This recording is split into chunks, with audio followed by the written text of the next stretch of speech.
Hello students, welcome to magnet brains. मैं रूपाली वर्मा आज आपके लिए लेकर आई हूं आपकी क्लास 10th की हिंदी कोर्स बी का हमारा 12वां अध्याय है ताता वामीरों की कथा, जो हमारा फर्स्ट टर्म में आ रहा है। और फर्स्ट टर्म हमारा टोटल एमसीक्यूज बेस्ड है, तो इसी चैप्टर के हम 100 एमसीक्यूज आज आपके लिए लेकर आए हैं।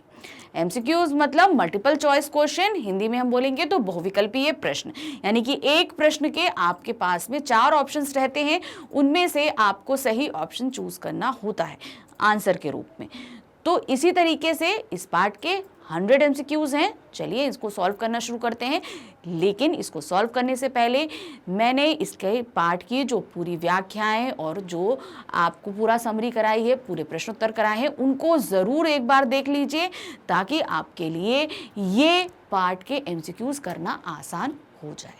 तो शुरू करते हैं हम अपने आगे के एमसीक्यूज। तो पहला हमारा क्या है, तातारा और वामीरों के गांव की क्या प्रथा थी। हमने ये पूरी कहानी पढ़ी हुई है, तो वहां पर एक कथा प्रचलित थी, उसके हिसाब से जो है इन दोनों का प्यार अधूरा रह जाता है। तो वो क्या कथा थी, क्या था प्रथा उसमें क्या थी, हमको ये बताना है। प्रथा मतलब कोई प्रचलन क्या था उसमें। वर और वधू एक ही गांव के हों ऐसा जरूरी है, वर और वधू अलग अलग गांव से हों कोई नहीं, और तीसरा है वर वधू एक दूसरे को जानते हो। तो कथा के अनुसार जो हमने ये कहानी पढ़ी है, इसके अनुसार वर और वधू यानी कि दूल्हा दुल्हन जो है वो एक ही गांव के होने चाहिए। तो क्या था, वर वधू एक ही गांव के हो, तो ये हमारा सही ऑप्शन है। देखेंगे इसका आंसर, एक ही गांव के होने चाहिए। अब है हमारे पास प्रश्न संख्या 2। क्या है, तातारा का जीवन कैसा था, यानी कि जब वो उससे मिलके आया था, वामीरों से मिलके आया था, उसके बाद का उसका जो टाइम बीता वो कैसा था। तो यहाँ पर क्या था, रोचक, शांत और गंभीर, उबाऊ या अति रोचक। तो उसका जो जीवन जब मतलब बाद में जो जीवन उसका बीता वो बहुत ही उबाऊ था, क्योंकि वो वामीरों से बस मिलना चाहता था। तो वो 24 घंटे का समय जो था निकालना उसके लिए बहुत मुश्किल हो रहा था। अब है प्रश्न संख्या 3। प्रश्न संख्या 3 क्या है, युवती का स्वर कैसा था। युवती मतलब वामीरो गाना गा रही थी समुद्र के तट के किनारे, तभी वहां पर उससे मिला था तातारा। तो वहां पर जब उसे पहली बार मिला था तो वो उसका नाम नहीं जानता था, तब तो वो युवती थी। तो वो युवती जो है गा रही थी, तो उसका स्वर कैसा था, मधुर और सुरीला, सामान्य, कर्कश या कोई नहीं। तो जब वो गाना गा रही थी, उसी के गाने से जो है तातारा खिंचता चला गया था। तो उसका कैसा स्वर था, मधुर और सुरीला, जिससे वो अट्रैक्ट होते हुए वामीरों के पास तक पहुंच गया था। प्रश्न संख्या 4 है हमारी, तातारा किसको निहार रहा था। जब किसको निहार रहा था, जब क्या कहते हैं वहां पे उसको वो स्वर सुनाई दिया था, वामीरों के गाने का जब स्वर सुनाई दिया था, तो उस समय वो क्या निहार रहा था, सूरज को, सागर को, युवती को या कोई नहीं। तो अब जब वो स्वर सुनाई दिया, जब वो वहां पर तट पे टहल रहा था, अब उसको जब वो स्वर सुनाई दिया तो वो वहां खिंचते खिंचते चला गया मधुर गीत में, और बस उसी लड़की को वो देखता रहा जो वो गाना गा रहा था। तो वो लड़की कौन थी, उसको तब तक नाम नहीं पता था। तो वो किसको निहार रहा था, युवती को निहार रहा था, वो जो वहां पर खड़ी हुई थी और गाना गा रही थी। फिर है प्रश्न संख्या 5, तातारा की विशेषताएं बताएं। तातारा में क्या क्या विशेषताएं थी। भाई सारा गांव उसको मानता था, सब था, तो उसमें कुछ विशेषताएं भी पाठ के अंतर्गत बताई गई हैं। क्या है, शक्तिशाली एवं आकर्षक था वो, मतलब बहुत ही ज्यादा शक्तिशाली था, देखने में बहुत सुंदर था, मिलनसार था, मददगार था, सभी। तो हम यहाँ देखेंगे कि उसके अंदर ये सभी गुण थे। हम पाठ के अनुसार अगर देखें तो सारे ही गुण उसके अंदर थे, मददगार भी था, मिलनसार भी था, शक्तिशाली भी था और आकर्षक था। तो यहाँ पर हम किसमें लगाएंगे, सभी गुण उसके अंदर ये मौजूद थे। जितने भी ऊपर गुण बताए गए हैं वो सभी उसके अंदर मौजूद थे। अब है प्रश्न संख्या 6। क्या है, कार निकोबार लिटिल अंडमान से कितनी दूरी पर है। अब ये पार्ट में हमारे दिया हुआ था, कार निकोबार और लिटिल अंडमान के बीच का डिस्टेंस कितनी दूरी पर ये दूसरा आइलैंड स्थापित है, यानी कि कितना उसमें डिस्टेंस है। तो क्या था, 69 किलोमीटर, 86 किलोमीटर, 96 किलोमीटर या 9 किलोमीटर। तो यहाँ पर हमने जो देखा है जो बुक के हिसाब से वो है 96 किलोमीटर की दूरी पर स्थित है। कार निकोबार से लिटिल अंडमान 96 किलोमीटर की दूरी पर स्थित है। अब है प्रश्न संख्या 7। अंडमान निकोबार द्वीप समूह का अंतिम दक्षिणी द्वीप कौन सा है? वो भाई हमें पता है अंडमान निकोबार बहुत छोटे छोटे द्वीपों में बटा हुआ है, कई सारे द्वीप हैं।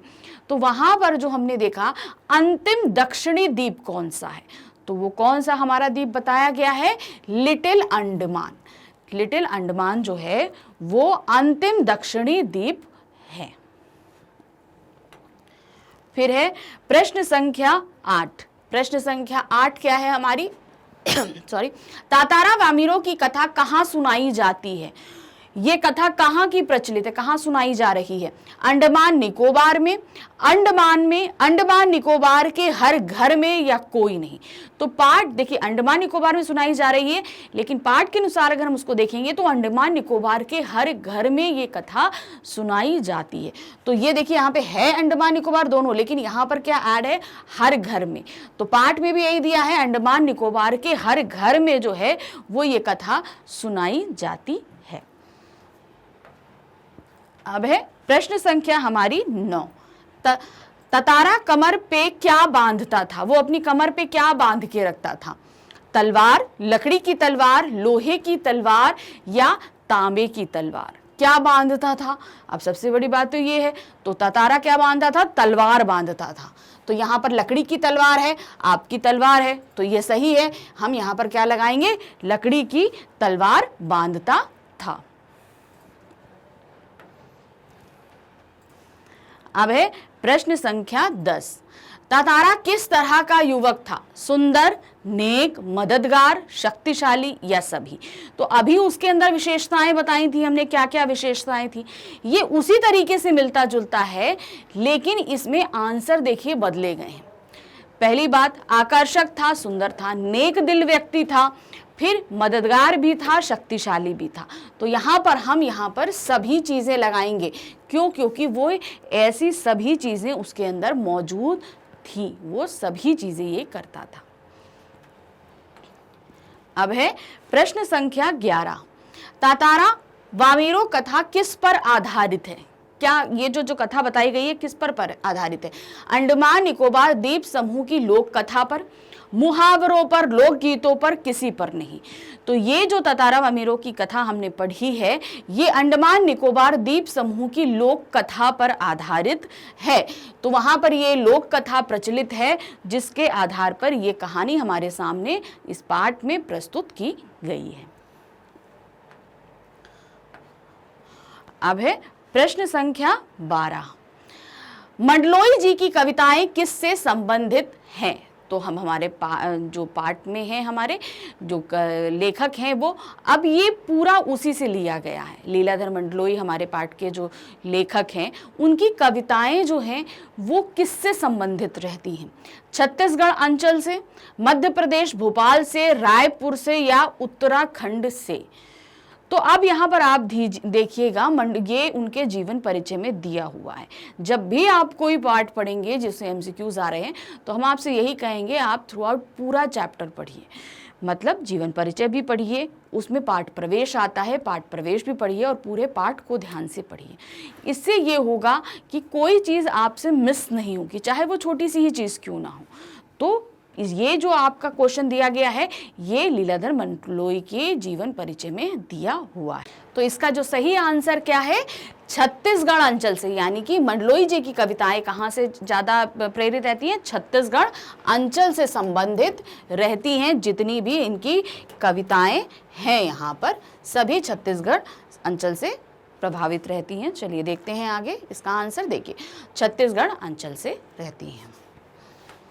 अब इसके बाद हमने यहाँ पर देखा, कई चीज़ें हमने नोटिस करी हैं कि हमारा जो है कई आपकी चीज़ें छूट जाती हैं। हमने जैसे अभी आपको थोड़ी देर पहले बताया कि आप पढ़िए, आपने जीवन परिचय पढ़ा, साथ ही आपने क्या कहते हैं पाठ प्रवेश पढ़ा, आपने क्या कहते हैं पाठ पढ़ लिया, क्वेश्चन आंसर्स भी पढ़िए, साथ ही उसके नीचे जो एक्सरसाइज दी रहती हैं इवन शब्दार्थ भी पढ़िए, क्योंकि वो किसी भी चीज़ का शब्द उठाकर आपसे कहीं से पूछ सकते हैं शब्द का क्या अर्थ होता है, तो शब्दार्थों को पढ़ना भी बहुत ज़रूरी है। एमसीक्यूज़ में आप मतलब हम कहेंगे कि पूरा का पूरा जितना भी उस चैप्टर में एक बुक में दिया हुआ है वो आपको पूरा का पूरा पढ़ना है, कोई चीज़ उसके अंदर मिस नहीं करनी है। चलिए अब हम आते हैं प्रश्न संख्या हमारी 13 पे। 13 क्या है? लीलाधर मंडलोई किस प्रकार का लेखन लिखते थे? ये तो इन्होंने अभी हमारे सामने जो प्रस्तुत किया ये तो एक कहानी थी, तो ये गद्य में आती है, लेकिन ज़्यादातर तौर से उन्होंने सिर्फ कविताएं ही लिखी हैं। तो उनका प्रिय लेख अगर हम देखेंगे तो वो कविता ज़्यादा लिखते रहे हैं।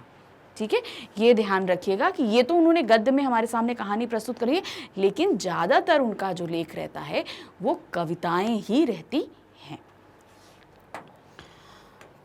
अब आते हैं प्रश्न संख्या 14 पे।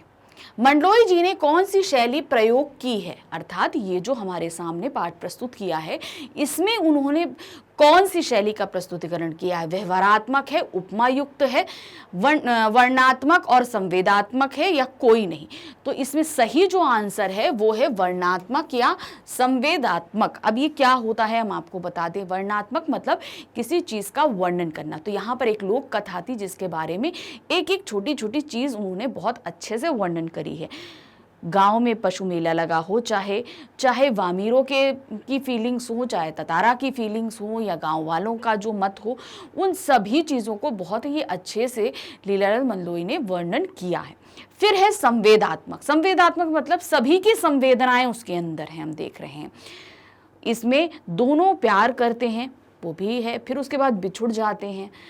बिछुड़ जाने के चक्कर में उनका दोनों ही एक दूसरे से जुदा हो जाते हैं। वामीरो जो है पागल सी हो जाती है, ततारा का कहाँ है कुछ पता नहीं चलता, एंड में मरा कि जिंदा रहा कुछ नहीं पता चलता। तो यहाँ पर एक संवेदात्मक टॉपिक उठाया था एक प्रथा को लेकर, तो इसलिए यहाँ पर ये जो शैली प्रस्तुत की गई है वर्णात्मक भी है और संवेदात्मक भी है, तो इसलिए यहाँ पर हमने इसको चयनित किया है। अब है प्रश्न संख्या 15। 15 क्या है? श्री लीलाधर मंडलोई, लीलाधर का जन्म कब हुआ? तो हमारे लेखक हैं उनका जन्म कब हुआ? 1954, 1945, 1964 या इनमें से कोई भी नहीं। तो सही क्या है? 1954 में जो है इनका जन्म हुआ था। उनका जन्म 1954 में हुआ था। अब है प्रश्न संख्या 16। तो 16 में क्या क्वेश्चन पूछा गया है? ततारा को देखकर वामीरों की कैसी हालत हो गई थी, हालत कैसी हुई थी उसकी? तो ये वहाँ के बारे में पूछ रहे हैं। जब क्या कहते हैं वो मिलने आई थी पशु पर्व में, जब वो अपने गांव लपाती से ततारा के गांव में आई थी पशु पर्व में, तो जैसे ही उसने ततारा को देखा था तो उसकी कंडीशन कैसी हो गई थी, वो क्या करने लगी थी? वह उसे देखकर हंसने लगी, वह उसे देखकर रोने लगी, वह वहां से भाग गई, या इनमें से कोई नहीं? तो सही क्या था? वह उसे देखकर बहुत ज्यादा रोने लगी थी। सही आंसर ये था ना, वो उसे देखकर बहुत ज्यादा रोने लगी थी और उसका रोना सुनकर ही तभी वहां पर वामीरों की माँ आ गई थी और उसने बहुत बुरा भला जो है ततारा को बोला था। तो सही क्या है? वह उसे देखकर रोने लगी थी। अब है प्रश्न संख्या हमारी 17। निकोबार के लोग ततारा को क्यों पसंद करते थे? क्या कारण था कि उसे सभी लोग पसंद करते थे? वह बहुत ही अच्छा नृत्यक था, मतलब बहुत अच्छा नाचता था। वह बहुत अच्छा गायक था। उसके पास तलवार थी, इसलिए वह सदैव दूसरों की सहायता करता था। तो क्या कारण था?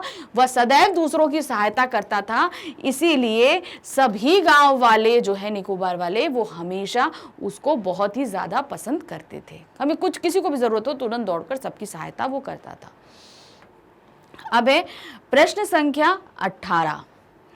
ततारा वामीरों की मृत्यु को त्यागमयी क्यों कहा गया? अब जब दोनों भाई ततारा मर गया था, वामीरों भी पागल सी हो गई थी, खाना पीना छोड़ गया था, धीरे धीरे वो मर गए, तो उनकी दोनों की मृत्यु को त्यागमयी क्यों कहा गया था? प्रेम पुराना था इसलिए, प्रेम अनूठा था, एकदम अनोखा था इसलिए, प्रेम सच्चा और गहरा था या इनमें से कोई नहीं? तो सही कारण क्या था? प्रेम सच्चा और गहरा था, इसीलिए उनके त्याग को, उनकी मृत्यु को त्याग में ही बोला गया था। अब है प्रश्न संख्या हमारी 19। लीलाधर मंडलोई शिक्षा दीक्षा कहाँ संपन्न हुई? तो लीलाधर मंडलोई की शिक्षा दीक्षा कहाँ संपन्न हुई? अभी आप पाठ परिचय में देखेंगे, भोपाल इंदौर, भोपाल जबलपुर, भोपाल रायपुर या भोपाल छिंदवाड़ा। तो सही क्या था? भोपाल रायपुर में जो है उनकी शिक्षा दीक्षा संपन्न हुई थी, यानी भोपाल में भी हुई और रायपुर में भी संपन्न हुई उनकी। फिर है प्रश्न संख्या 20। 20 क्या है? वामीरो अपना गाना क्यों भूल गई थी? समुद्र के किनारे बैठे वो गाना गा रही थी, तो एकदम से गाना गाना वो क्यों भूल गई? क्या कारण हुआ था? चलने के कारण, वो गाना गाते गाते चल रही थी इसलिए वो गाना भूल गई थी। नींद के कारण, उसे नींद आ रही थी इसलिए। समुद्र की ऊंची उठने वाली लहरों के कारण या इनमें से कोई नहीं? तो कारण क्या था? समुद्र में ऊंची उठने वाली लहरों के कारण वो अपना गाना भूल गई थी। क्यों? क्योंकि एकदम से वो लहर जो है उसके ऊपर पड़ी और वो सब कुछ भूल गई थी। गाना एकदम से उसका रुक गया था क्योंकि पूरा भीग गई थी इसलिए। फिर है प्रश्न संख्या 21। 21 क्या है? वामीरों के गांव में किस पर्व का आयोजन किया गया था? वामीरों के जो गांव था उसमें क्या पर्व का आयोजन था? सामाजिक पर्व, पशु पर्व, पुष्कर पर्व या इनमें से कोई नहीं? तो जो पर्व का आयोजन हुआ था वो क्या था? हमारा पशु पर्व, यानी कि वहां पे पशुओं का मेला लगा हुआ था। अब है हमारे पास प्रश्न संख्या 22। प्रश्न संख्या 22 में हमारे पास में ततारा की तलवार के बारे में लोगों का क्या मत था? तो क्वेश्चन नंबर 22 में क्या दिया? ततारा की जो तलवार थी उसके बारे में लोग क्या सोचते थे? तलवार में अद्भुत दैवीय शक्ति थी, तलवार बहुत सुंदर थी, तलवार किसी जादूगर की थी, तलवार का ततारा असली मालिक नहीं था। तो सही क्या था जो लोग सोचते हैं? वो था तलवार में अद्भुत दैवीय शक्ति थी। क्यों? क्योंकि वो कभी उसे इस्तेमाल नहीं करता था लेकिन हमेशा उसके कमरे में बंधी रहती थी, इसलिए लोगों का मत था कि इसके अंदर जरूर कोई ऐसी शक्ति ही है, तो वो ये चीज सोचते थे। अब है हमारे पास प्रश्न संख्या 23। क्रोध में ततारा ने क्या किया? जब क्रोध आया था ततारा को, जब बहुत ज्यादा वो अपमानित हो गया था वामीरो की माँ के द्वारा और वामीरो भी बहुत रोती जा रही थी, तो उसका गुस्सा बहुत ज्यादा बढ़ गया था। तो गुस्से में आके उसने क्या किया था? जादुई लकड़ी की तलवार जमीन में घोंपना शुरू किया, जादुई लकड़ी की तलवार को हवा में उछाल दिया। कहीं जाने के लिए लड़के लड़की का एक ही गांव का होना जरूरी था, इनमें से कोई नहीं? तो सही क्या था? उसने जादुई लकड़ी की तलवार को जमीन में घोंपना शुरू कर दिया, अच्छे से घोंप दिया था, के कारण तो वो द्वीप समूह 2 में बट गया था। तो क्या यही हमारा सही आंसर होगा? अब है हमारा प्रश्न संख्या 24। प्रसारण की उच्च शिक्षा के लिए मंडलोई जी को लंदन कब आमंत्रित किया गया? प्रसारण उनको आमंत्रित किया गया था लंदन द्वारा, तो ये उसमें मेंशन है आपके जीवन परिचय में कि कब आमंत्रित किया था। 1980 में, 1988 में, 1983 में या 1987 में? तो यहां पर क्या है? 1987 में उन्हें आमंत्रित किया गया था लंदन में, प्रसारण की जो उच्च शिक्षा है उसके लिए। अब है हमारा प्रश्न संख्या 25। ततारा वामीरो कहाँ की कथा है? ये कथा कहाँ पर सुनाई जाती है? कार निकोबार, अंडमान, लक्षद्वीप या इनमें से कोई नहीं? तो ये कथा कहाँ सुनाई जाती है? कार निकोबार में। आइलैंड्स है ना अंडमान निकोबार, उसी में एक जगह है कार निकोबार, वहां पर ये कथा सुनाई जाती है। अब है हमारे पास प्रश्न संख्या 26। लीलाधर मंडलोई का जन्म कौन से उत्सव वाले दिन हुआ था? मतलब उस दिन कोई फेस्टिवल था और उसी दिन जो है लीलाधर मंडलोई का जन्म हुआ था। तो उस दिन कौन सा उत्सव था? दीपावली, जन्माष्टमी, होली या करवा चौथ? तो उनका जन्म जिस दिन हुआ था उस दिन था जन्माष्टमी का पर्व और उसी दिन लीलाधर मंडलोई का जन्म हुआ था। अब है प्रश्न संख्या 27। 27 हमारे पास में क्या दिया है? किनके हृदय व्यथित हो रहे थे? मतलब बहुत ज्यादा जो परेशान हो रहे थे, व्याकुल हो रहे थे, वो कौन थे? तातारा संतारा, तातारा वामीरो, कोई नहीं, लोगों के। तो जब एक दूसरे को पहली बार देखा था तो दोनों के हृदय बहुत ज्यादा व्यथित हो रहे थे, वो थे तातारा और वामीरो, क्योंकि वो दोनों एक दूसरे को बहुत ज्यादा प्यार करने लगे थे, अट्रैक्शन होता है वो उन दोनों के अंदर आ चुका था। अब है प्रश्न संख्या 28। 28 क्या है? युवती को गीत गाने के लिए कौन कह रहा था? जब वो युवती गाना गा रही थी और एकदम से समुद्र की लहरें उसके ऊपर पड़ी तो उसका गाना रुक गया था। फिर उसे गीत गाने के लिए कौन कह रहा था? वहां पे कौन मौजूद था? वहां पर मौजूद था ततारा। तो क्या है? उसकी माताजी, आसपास के लोग, ततारा या कोई नहीं। तो गीत गाने के लिए उसे जो कह रहा था वो था ततारा कि गाना गाओ, ये चीज। अब है हमारे पास प्रश्न संख्या 29। 29 में क्या दिया है? ततारा अपनी सुध बुध क्यों खो बैठा था? वो अपनी सुध बुध पूरी तरीके से खो बैठा था। क्या कारण था? मधुर गीत की ये धुन सुनकर धूप बहुत तेज थी इसलिए, या मौसम खराब था, या कोई नहीं। जब पहली बार उसने वामीरो का गीत सुना था तो वो अपनी सुध बुध खो बैठा था। तो क्या था? मधुर गीत की धुन को सुनकर वो अपनी सुध बुध खो बैठा था और जिस जगह से वो आवाज आ रही थी वो उसी जगह चलता हुआ चला गया था। अब है प्रश्न संख्या 30। 30 क्या है? मंडलोई जी प्रसार भारती दूरदर्शन में कौन से पदभार को संभाल रहे थे? वो प्रसार भारती दूरदर्शन केंद्र में काम कर रहे थे। तो वहां वो जिस पोस्ट पे थे वो पोस्ट कौन सी थी? महानिदेशक, निदेशक, संपादक, सह संपादक। तो जो वो पोस्ट संभाल रहे थे पदभार वो था महानिदेशक का पदभार, वो प्रसार भारती दूरदर्शन में संभाल रहे थे। अब है प्रश्न संख्या 31। 31 क्या है? लिटिल अंडमान और पोर्ट ब्लेयर से कितनी दूरी थी? अभी हमने देखा था कार निकोबार से लिटिल अंडमान की दूरी, और अब क्या पूछा जा रहा है? लिटिल अंडमान से पोर्ट ब्लेयर की दूरी कितनी है? 150 किलोमीटर, 125 किलोमीटर, 100 किलोमीटर या 500 किलोमीटर? तो लिटिल अंडमान से पोर्ट ब्लेयर की दूरी है 100 किलोमीटर। 100 किलोमीटर डिस्टेंस है उसका। अब है प्रश्न संख्या 32। 32 में क्या है? श्रृंखला शब्द से क्या तात्पर्य है? श्रृंखला, अब हमने आपको बताया था जब आप पाठ पढ़ेंगे तो उस पाठ में आपको सब कुछ पढ़ना है, इवन आपको शब्दार्थ जो दिए हुए हैं वो भी पढ़ना है। तो ये उसी में से है। श्रृंखला शब्द का क्या मतलब होता है? क्रम, कड़ी, उपरोक्त दोनों या कुंडी?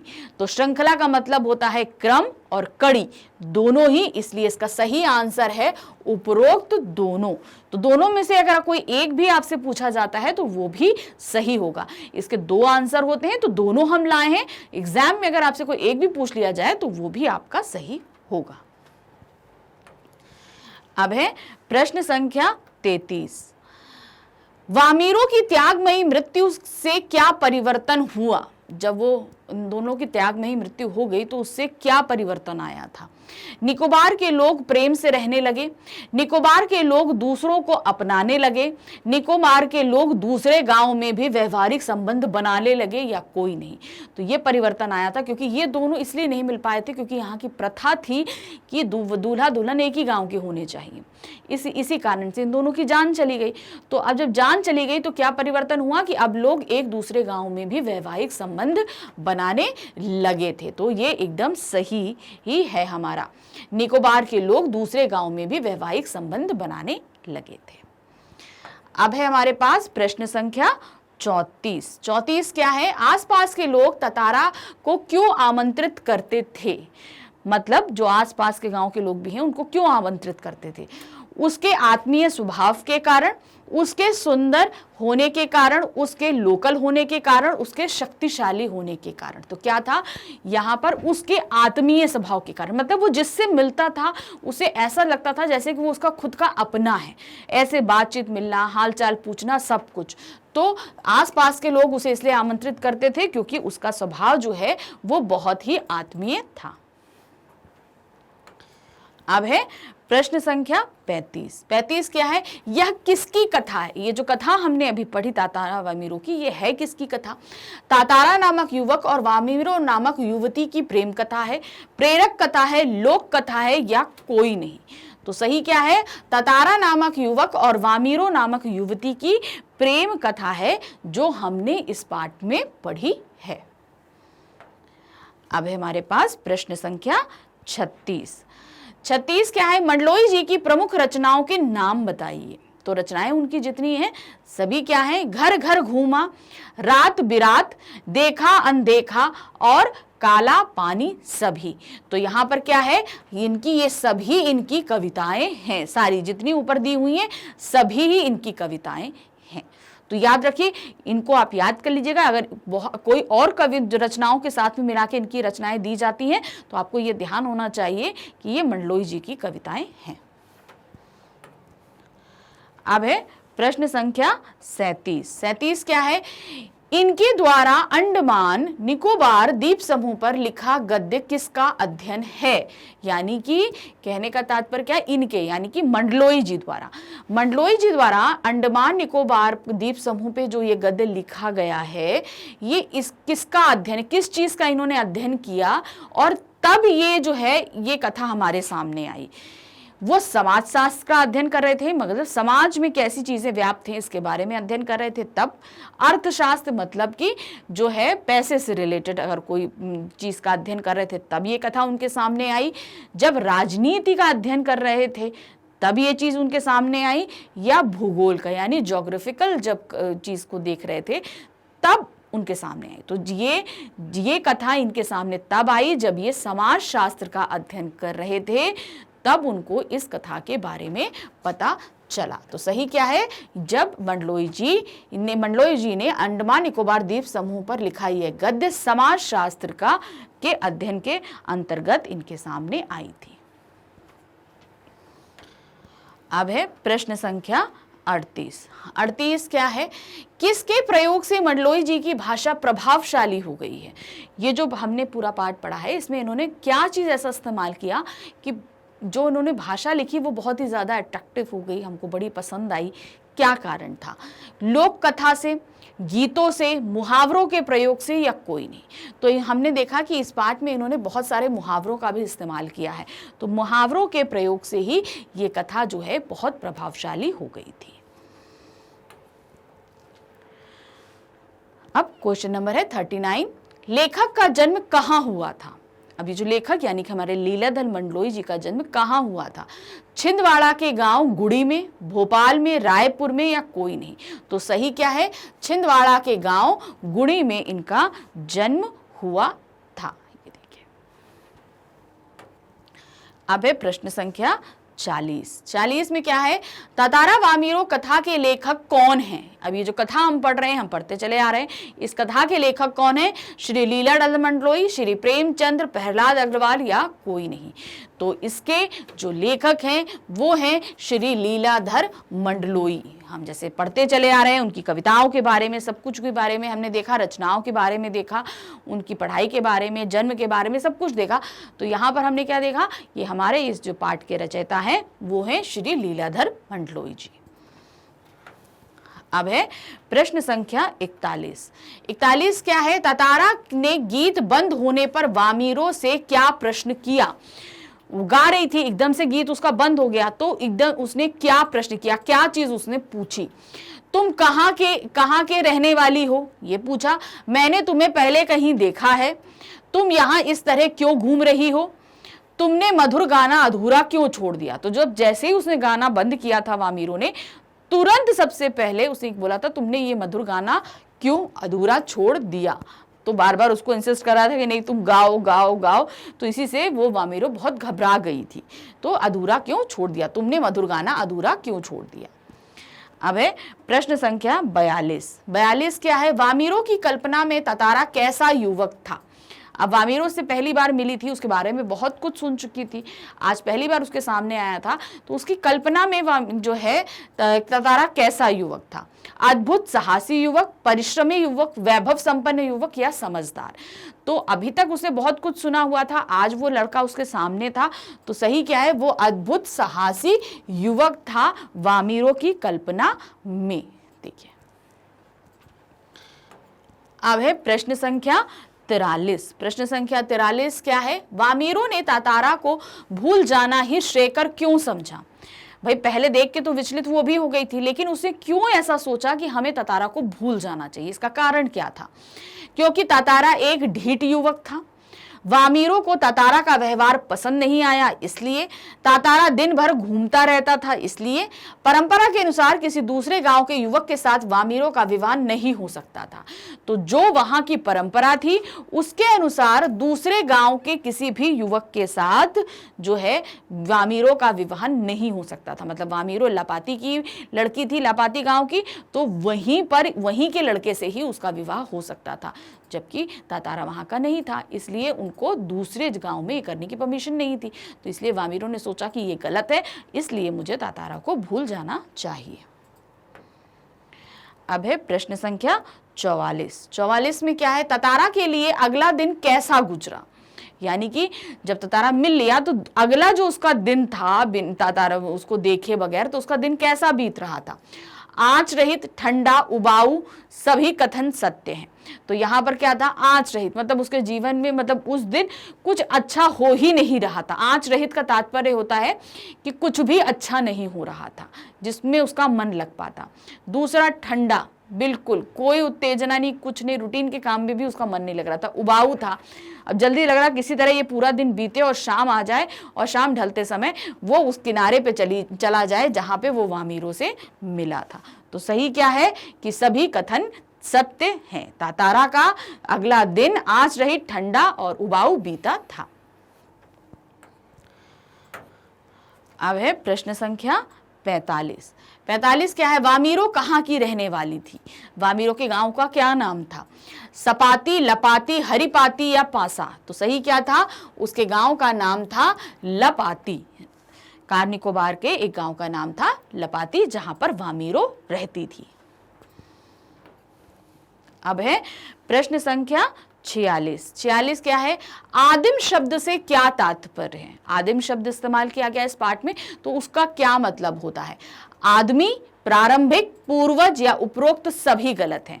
तो सही इसका आंसर क्या है, प्रारंभिक, यानी कि बहुत पहले, जिसे हम बोलते हैं ना प्राग ऐतिहासिक काल के जो लोग होते थे उन्हें आदिम युवक कहा जाता था। तो वो क्यों बोला जाता था प्रागैतिहासिक काल, क्योंकि उस समय का इतिहास हमारे पास नहीं, क्योंकि लोग लिखना पढ़ना नहीं जानते थे, तो लिखित रूप में कुछ मौजूद नहीं है। और उस समय के लोग क्या कहलाते थे, आदिम, एकदम स्टार्टिंग में जब मनुष्य अस्तित्व में आया था। तो आदिम का मतलब क्या होता है, प्रारंभिक काल, एकदम स्टार्टिंग का काल। अब है प्रश्न संख्या 47। 47 क्या है, विभक्त शब्द से क्या तात्पर्य है। भक्तिपूर्ण व्यक्ति, भक्ति भावना, बटा हुआ, ईश्वरीय भक्ति। तो सही आंसर क्या है, विभक्त। विभक्त मतलब किसी चीज को बांट देना, बटा हुआ। तो विभक्त का तात्पर्य है बटा हुआ। प्रश्न संख्या 48। 48 में हमारे पास में क्या दिया हुआ है, तातारा की व्याकुल आंखें वामीरों को डैश थी। तो क्या कर रही थी वामीरों को, पहचानने में व्यस्त थी, ढूंढने में व्यस्त थी, एक टक देखने में व्यस्त थी, पीछा करने में व्यस्त थी। तो सही क्या था, जब तातारा वहां पशु पर्व में था तो उसकी आंखें बहुत ज्यादा बेचैन थी, किसमें, वामीरों को ढूंढने में। तो सही आंसर क्या है, तातारा की व्याकुल आंखें वामीरों को ढूंढने में व्यस्त थी। अब है प्रश्न संख्या 49। 49 क्या है, तातारा की तलवार ने क्या किया। उसकी तलवार जो दैवीय लकड़ी की तलवार थी, जिसे लोग समझते थे दैवीय शक्ति प्राप्त तलवार है, उस तलवार ने क्या किया था। कार निकोबार को 2 टुकड़ों में विभक्त कर दिया था, मतलब 2 टुकड़ों में उसको बांट दिया था। तातारा ने तलवार से स्वयं को समाप्त कर लिया था। पासा और लपाती गांव को अलग कर दिया था। उसकी तलवार से दीप धंस गया था। तो सही आंसर क्या था, कार निकोबार को 2 टुकड़ों में विभक्त कर दिया था। कार निकोबार एक द्वीप था जिसे 2 टुकड़ों में विभक्त कर दिया था। अब जब उसको बहुत गुस्सा आया था तो उसने तलवार घोंप दी थी और उसको खींचते हुए दूर तक लेके चला गया था। तो वो जमीन पूरी फटती हुई चली गई थी, बहुत ही ज्यादा गड़गड़ाहट के साथ में। तो सही है, कार निकोबार को 2 टुकड़ों में विभक्त कर दिया था तातारा की तलवार ने। अब है प्रश्न संख्या 50। कार निकोबार के लोग तातारा को क्यों पसंद करते थे? क्या कारण है कि उसको लोग सभी पसंद करते थे? उसकी बहादुरी के लिए, उसकी त्याग भावना के लिए, वह सदा दूसरों की सहायता के लिए तत्पर रहता था। उपर्युक्त सभी कथन सत्य हैं। तो यहाँ पर सभी लोग उसको इसलिए पसंद करते थे क्योंकि वो एक बहादुरी, त्याग भावना वाला और दूसरों की सहायता करने वाला व्यक्ति था। तो सभी कथन इस बारे में सत्य हैं। अब है प्रश्न संख्या 51। 51 क्या है? लिटिल अंडमान कहाँ स्थित है? कहां पर स्थित है? भारत के पूर्व में चेन्नई के पास अंडमान द्वीप समूह का अंतिम दक्षिणी द्वीप है और पोर्ट ब्लेयर से सटा हुआ है। तो सही क्या है? अंडमान द्वीप समूह का अंतिम दक्षिणी द्वीप है हमारा लिटिल अंडमान। ठीक है, ये देखिए अंडमान द्वीप समूह अंतिम दक्षिणी द्वीप है लिटिल अंडमान का। अब इसके बाद में हमारे पास आता है प्रश्न संख्या 52। हमारे पास में प्रश्न संख्या 52 है। निकोबार द्वीप समूह में कौन सी जनजाति रहती थी? खासी जनजाति, गारो जाति, निकोबारी जनजाति या चामड़ जनजाति? तो सही आंसर है निकोबारी जनजाति रहती थी। ये देखिए निकोबारी जनजाति रहती थी।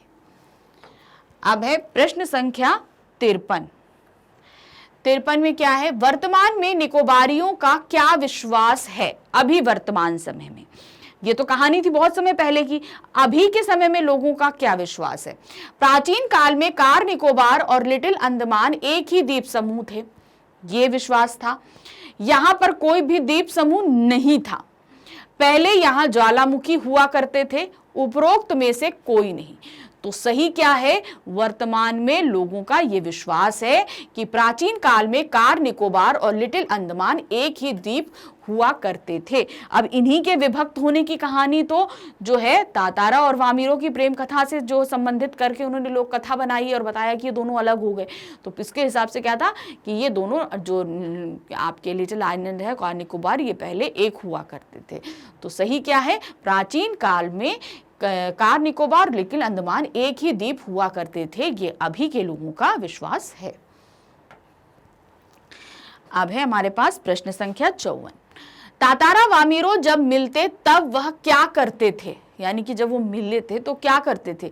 एक दूसरे से खूब बातें करते थे, एक दूसरे को चुटकुले सुनाते थे, मूर्तिवत एक दूसरे को निमिमेष ताकते रहते थे, उपरोक्त में से कोई नहीं।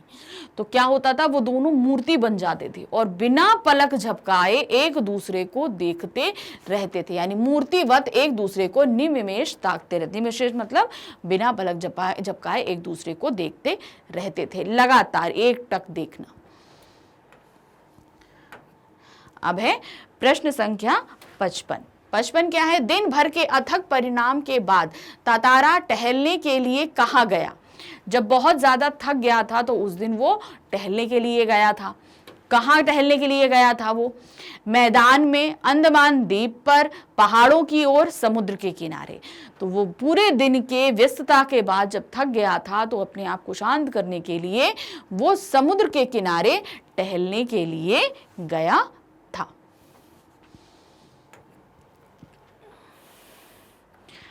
प्रश्न संख्या 56। विचार मग्न तातारा क्या निहार रहा था? मतलब वो बहुत ही ज्यादा डीपली सोच रहा था, तो वो क्या चीज देख रहा था? पक्षियों का उड़ना, समुद्र पर सूर्य की रंग बिरंगी किरणों को, समुद्र में उठती गिरती लहरों को, छिपते हुए सूरज को। तो वो एकदम सोच में डूबा हुआ, थका हुआ था, तो टहल रहा था, चुपचाप बैठ गया वहीं बालू में और चुपचाप एक टक वो देख रहा था समुद्र पर सूर्य की रंग बिरंगी किरणों को। जो सूर्य गिर रहा था, भाई सूरज डूब रहा था, तो उसकी रंग बिरंगी किरणों को बहुत ही ध्यान से वो देख रहा था। अब है प्रश्न संख्या 57। प्रश्न संख्या 57 हमारी क्या है? तातारा को किसने अपमानित किया? कौन था जो तातारा को अपमानित कर रहा था? वामीरो के भाई ने, वामीरो के पिता ने, वामीरो की मां ने या वामीरो की बहन ने? तो सही था वामीरो की मां ने तातारा को बहुत ज्यादा अपमानित किया था, क्योंकि वामीरो रो रही थी, तो उसी का रोना सुनकर मां वहां आ गई और तातारा को बहुत सारी बातें वो बोलने लगी, जिससे उसने तातारा ने बहुत अपमान महसूस किया था।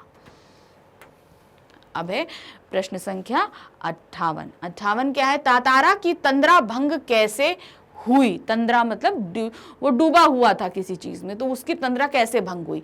किसी के पुकारने पर, लहरों के प्रबल वेग के कारण, वर्षा प्रारंभ होने के कारण, अंधकार होने के कारण। तो क्या हुआ था? लहरों के प्रबल वेग के कारण जो आवाज उठ रही थी उससे जो है तातारा की तंद्रा भंग हुई। ये तंद्रा वहां जब वो मधुर गीत को सुनते सुनते, वो वामीरों की मधुर गीत सुन रहा था और उसके पीछे पीछे पीछे पीछे चलता हुआ चला गया था। अब जब चलता हुआ चला गया तो अब उसको बिल्कुल कुछ नहीं, जैसे ही गाना बंद हुआ तुरंत वामीरों से बोलने लगा, आपने ये मधुर गाना क्यों बंद किया, रोक, फिर से गाइए, फिर से गाइए। तो एकदम से जो है लहरों का बहुत प्रबल वेग आया और जो है वो तारा के ऊपर आकर गिरा। तो उसकी आवाज और उसके भिगो जाने के कारण उसको तंद्रा भंग हुई कि अरे मैं तो यहाँ पर किससे क्या बात कर रहा हूं। तो लहरों के प्रबल वेग के कारण तातारा की तंद्रा भंग हुई थी। अब है प्रश्न संख्या 59। 59 क्या है? युवती कैसा गीत गा रही थी? जो गीत वो गा रही थी वो कैसा गीत था? हास्य गीत, करुण गीत, श्रृंगार गीत या देशभक्ति का गीत? तो युवती यानी कि वामीरो जो गीत गा रही थी वो एक श्रृंगार गीत था। श्रृंगार गीत मतलब जो प्रेम से भरा हुआ जो गीत होता है वो गीत था। अब है प्रश्न संख्या 60। 60 क्या है? अंत में तातारा का क्या हुआ? कहानी का जब अंत हुआ तब तातारा के साथ क्या हुआ था? वह डूब गया था, वह तलवार के प्रहार से मारा गया था, किसी को कुछ पता नहीं, उसका अपहरण कर लिया गया था। तो वो खींचते हुए, तलवार को खींचते हुए किनारे तक चला गया था। किनारे के बाद उसका क्या हुआ किसी को भी नहीं पता कि वो डूब गया, क्या हुआ कुछ भी नहीं पता चला। तो सही आंसर क्या था? किसी को भी नहीं पता तातारा का अंत में क्या हुआ था। अब है प्रश्न संख्या 61। तातारा के जाने के बाद वामीरों का क्या हाल हुआ? जब तातारा चला गया, कुछ नहीं पता कि किधर को गया, कहाँ, क्योंकि वो डूबता हुआ सा वो द्वीप के किनारे तक, नीचे तक चला गया था, तो वो कहाँ गया किसी को नहीं पता। उसके बाद वामीरों की क्या कंडीशन थी? वह पागल हो गई थी, उसने खाना पीना छोड़ दिया था, घंटों बैठे तातारा का इंतजार करती रहती थी। उपरोक्त सभी, तो यहाँ पर ये सभी कंडीशन वामीरों की हो गई थी तातारा के जाने के बाद। वो एकदम पागल, खाना पीना छोड़ दिया और बैठे बैठे सिर्फ तातारा का ही इंतजार करती रहती थी। तो सही आंसर क्या है? उपरोक्त सभी सही है। अब है प्रश्न संख्या 62। 62 क्या है? 62 के लिए हमारे पास अब एक गद्यांश आ रहा है। अब इस गद्यांश को पढ़ेंगे और फिर इस पे आधारित हम प्रश्नों को देखेंगे। तो ये पहला गद्यांश है। सदियों पूर्व जब लिटिल अंडमान और कार निकोबार आपस में जुड़े हुए थे तब वहां एक सुंदर सा गांव था। पास में एक सुंदर और शक्तिशाली युवक रहा करता था, उसका नाम था तातारा। निकोबारी उसे बेहद प्रेम करते थे। तातारा एक नेक और मददगार व्यक्ति था, सदैव दूसरों की सहायता के लिए तत्पर रहता। अपने गांव वालों को ही नहीं अपितु समूचे द्वीपवासियों की सेवा करना अपना परम कर्तव्य समझता था। उसके इस त्याग की वजह से वह चर्चित था। सभी उसका आदर करते, वक्त मुसीबत में उसे स्मरण करते और वह भागा भागा वहां पहुंच जाता। दूसरे गांवों में भी पर्व त्योहारों के समय उसे विशेष रूप से आमंत्रित किया जाता। उसका व्यक्तित्व तो आकर्षक था ही, साथ ही आत्मीय स्वभाव की वजह से लोग उसके करीब रहना चाहते थे। पारंपरिक पोशाक के साथ वह अपनी कमर में सदैव एक लकड़ी की तलवार बांधे रहता। लोगों का मत था बावजूद लकड़ी के होने पर उस तलवार में अद्भुत दैवीय शक्ति थी। तातारा अपनी तलवार को कभी अलग ना होने देता, मतलब अपने आप से कभी अलग नहीं होने देता था। उसका दूसरों के सामने उपयोग भी ना करता, मतलब उसका इस्तेमाल भी नहीं, बस उसके बंध ही रहती थी, मगर कभी उसका इस्तेमाल नहीं करता था। किंतु उसके चर्चित साहसिक कारनामों के कारण लोग बाग तलवार में अद्भुत शक्ति होने मानते थे। तो ये बहुत सारे लोगों का ये मत था कि उसके अंदर कुछ अद्भुत शक्ति है। तातारा की तलवार एक विलक्षण रहस्य थी, यानी कि किसी को नहीं पता था कि ये क्या है क्या नहीं है, किसी को नहीं पता। तो इस तरीके से आप लोग के पास पैरा के ऊपर जो है एक गद्यांश दिया जाएगा पठित, उसके ऊपर भी क्वेश्चन पूछे जाएंगे जैसा कि हम यहाँ पर लेकर आए हैं। तो इनको ध्यान से देखिए कि इसमें क्या हो सकता है। तो अब इसमें जो प्रश्न आ रहा है वो 62 क्या इस गद्यांश में किस द्वीप की बात की गई है? दमन द्वीप, लिटिल अंडमान, निकोबार, लिटिल अंडमान और कार निकोबार दोनों। तो इसमें क्या दिया गया है? दोनों ही द्वीप समूह यानी लिटिल अंडमान और कार निकोबार दोनों ही द्वीप समूह की बात की गई है। सॉरी। अब है प्रश्न संख्या 63। तातारा कैसा व्यक्ति था? यानी कि इस जो गद्यांश दिया उसके आधार से, गद्यांश पे आधारित बहुविकल्पीय प्रश्न है, ये ध्यान रखिएगा। तो वो कैसा व्यक्ति था? बेसहारा, लापरवाह, नेक और मददगार और शर्मीला। तो सही क्या है? वो नेक और मददगार व्यक्ति था, क्योंकि अच्छा दिल था और वो सभी की बहुत ही मदद किया करता था, इसलिए उसको मददगार भी कहते थे। प्रश्न संख्या 64। तातारा किस कारण से चर्चित था? क्या कारण था जिससे वो सभी में प्रसिद्ध था? अपने त्याग के कारण, अपनी सहजता के कारण, अपनी सुंदरता के कारण, अपने वैभव के कारण। तो यहाँ पर भाई दोनों ने त्याग किया था, भाई वामीरो ने भी, तातारा ने भी। तो यहाँ पर उन दोनों के त्याग के कारण ही दोनों मशहूर हुए थे। तो यहाँ पे तातारा के बारे में पूछा गया है, तो तातारा अपने त्याग के कारण ही सबसे ज्यादा चर्चित हुआ था। अब है प्रश्न संख्या 65। 65 क्या है? तातारा की तलवार कैसी थी? जो उसकी तलवार थी वो कैसी थी? फौलाद की, सोने की, लकड़ी की या चांदी की? उसकी तलवार थी लकड़ी की, लकड़ी की दैवीय शक्ति युक्त उसकी जो तलवार थी। अब है प्रश्न संख्या 66। 66 क्या है? लोगों की निगाह से तातारा की तलवार, लोगों की निगाह से तातारा की तलवार क्या थी? बहुत शक्तिशाली, विलक्षण, रहस्यमयी थी, बड़ी सुंदर थी या बेशकीमती थी? तो क्या था? विलक्षण रहस्यमयी तलवार थी, यानी कि बहुत ही अलग तरीके की थी। और रहस्यमयी इसलिए क्योंकि वो कभी इस्तेमाल नहीं करता था, बांधे रहता था, इसलिए लोगों ने सोच लिया था कि कुछ ना कुछ इसके अंदर रहस्य जरूर है। अब हमारे पास जो नेक्स्ट पैरा आया है, पहला गद्यांश हो गया, अब दूसरा जो गद्यांश क्या आया है? एक शाम तातारा दिन भर के अथक परिश्रम के बाद समुद्र किनारे टहलने निकल पड़ा। सूरज समुद्र में से लगे क्षितिज तले डूबने को था। समुद्र में ठंडी बयारें आ रही थी। पक्षियों की सायंकालीन चहचहाट शनय शनय शीर्ण होने को थी। उसका मन शांत था। विचार मग्न तातारा समुद्री बालू पर बैठकर सूरज की अंतिम रंग बिरंगी किरणों को समुद्र पर निहारने लगा। तभी कहीं पास से उसे मधुर गीत गूंजता सुनाई दिया। गीत मानो बहता हुआ उसकी तरफ आ रहा हो, बीच बीच में लहरों का संगीत सुनाई देता। गायन इतना प्रभावी था कि वह अपनी सुध बुध खोने लगा। लहरे के एक प्रबल वेग ने उसकी तंद्रा भंग की। चैतन्य होते ही वह उधर बढ़ने को विवश हो उठा, जिधर से अब भी गीत के स्वर बह रहे थे। वह विकल सा उस तरफ बढ़ता गया। अंततः उसकी नजर एक युवती पर पड़ी, जो ढलती हुई शाम के सौंदर्य में बेसुध एक टक समुद्र की देह पर डूबते आकर्षक रंगों को निहारते हुए गा रही थी।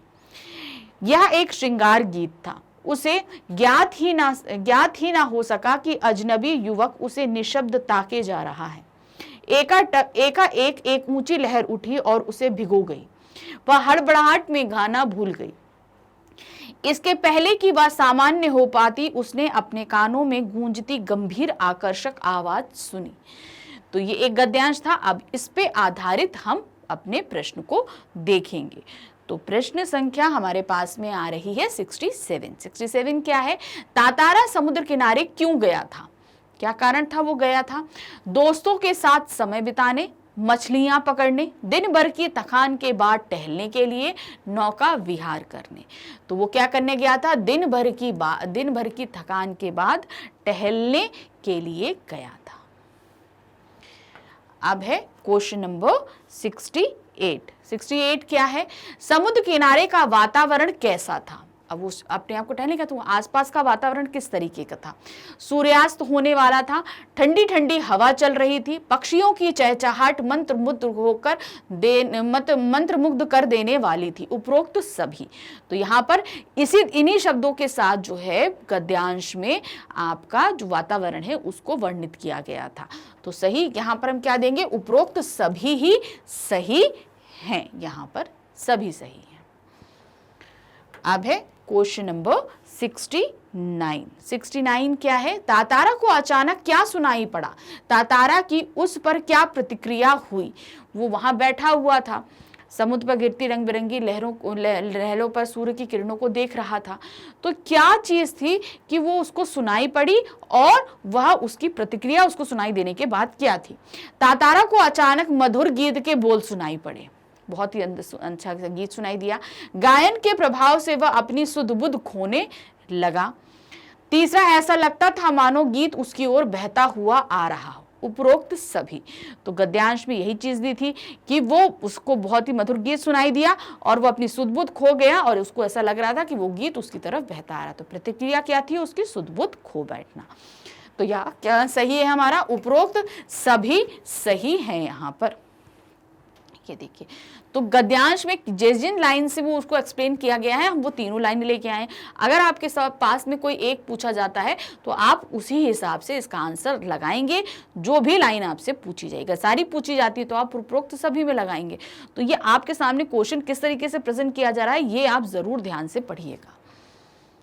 अब है क्वेश्चन नंबर 70 क्या है, तातारा की तंद्रा किस प्रकार टूटी, तब उसने क्या किया। तंद्रा उसकी किस प्रकार टूटी, लहरों के प्रबल वेग से तातारा की तंद्रा टूटी। वह उधर ही बढ़ा जिधर गीत के बोल सुनाई पड़ रहे थे। उपरोक्त तो दोनों सही है, वह वहीं बैठा रहा। तो पहला क्या है, तंद्रा कैसे टूटी, प्रबल वेग से तातारा की तंद्रा टूटी। दूसरा, तब उसने क्या किया, वह उधर बढ़ा जिधर से गीत की आवाज आ रही थी। दोनों क्वेश्चन के आंसर यहीं पर पहली और दूसरी लाइन में दिया है। तो सही क्या होगा हमारा, उपरोक्त तो दोनों ही हमारे सही हैं। अब है हमारे पास में प्रश्न संख्या 71 क्या है, वामीरों का गायन क्यों बंद हो गया। क्या कारण था कि वामीरों ने गाना एकदम से बंद कर दिया। समुद्र की लहरें वामीरों को भिगो गई थी, हड़बड़ाहट में वह गाना भूल गई। उपरोक्त दोनों सही है, वह गाने के बोल भूल गई थी। तो क्या कारण था कि एक बहुत ही ऊंची लहर आई, उससे भिगो गई और भिगोते ही वो हड़बड़ाहट में गाने को भूल गई थी। तो सही यहां पर क्या होगा, दोनों ही सही हैं।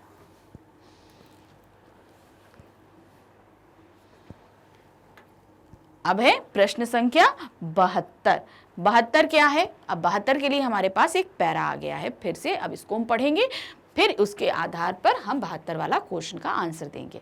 वामीरो घर पहुंचकर भीतर ही भीतर कुछ बेचैनी महसूस करने लगी। उसके भीतर तातारा से मुक्त होने की एक झूठी छटपटाहट थी। एक झल्लाहट में उसने दरवाजा बंद किया और मन को किसी और दिशा में ले जाने का प्रयास किया। बार बार तातारा का याचना भरा चेहरा उसकी आंखों में तैर जाता। उसने तातारा के बारे में कई कहानियां सुन रखी थी। उसकी कल्पना में वह एक अद्भुत साहसी युवक था, किंतु वहीं तातारा उसके सम्मुख एक अलग रूप में आया। सुंदर, बलिष्ठ, किंतु बेहद शांत, सभ्य और शील।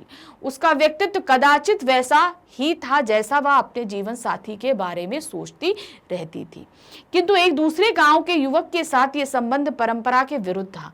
अतएव उसने उसे भूल जाना ही श्रेयकर समझा, किंतु यह असंभव जान पड़ा। तातारा बार बार उसकी आंखों के सामने था, निमिषेश याचक की तरह प्रतीक्षा में डूबा हुआ। तो ये एक पैरा हमारे सामने बुक से ही दिया हुआ है। अब इसी पे आधारित हम जो है वो प्रश्न को देखेंगे। तो प्रश्न है हमारा 72, क्या है, वामीरों के भीतर कैसी छटपटाहट थी। तातारा से मुक्त होने की, तातारा को पाने की, तातारा के साथ रहने की, या कोई भी नहीं। तो उसके अंदर जो छटपटाहट थी वो तातारा से मुक्त होने की थी, यानी कि वो उसको याद भी नहीं करना चाहती थी। अब है प्रश्न संख्या 73 क्या है, घर पहुंचकर वामीरों की कैसी दशा हुई। जब वो घर पहुंची तो तातारा की दशा वामीरों की दशा कैसी थी। वह बेचैनी महसूस कर रही थी। तातारा को मन से निकालने की झूठी छटपटाहट उसमें थी। उसकी आंखों के सामने तातारा का याचना भरा चेहरा तैर रहा था और उपरोक्त सभी, तो हम यहाँ देखेंगे ये सारी जो कंडीशंस थी वो वामीरो के साथ घटित हो रही थी। तो यहाँ पर हम क्या लेंगे, उपरोक्त सभी जो है वामीरो की कथा, मतलब वामीरो की दशा थी। वह बेचैनी महसूस कर रही थी, तातारा के मन छूटी छटपटाहट थी, वो नहीं उसको याद करना चाहती थी, और आंखों के सामने बार बार तातारा का याचना भरा चेहरा, क्यों याचना क्या कर रहा था कि गीत गाओ, तुमने गीत क्यों रोक दिया, वही वो बार बार जो रिक्वेस्ट कर रहा था वो चेहरा वामीरो की आंखों में आ रहा था।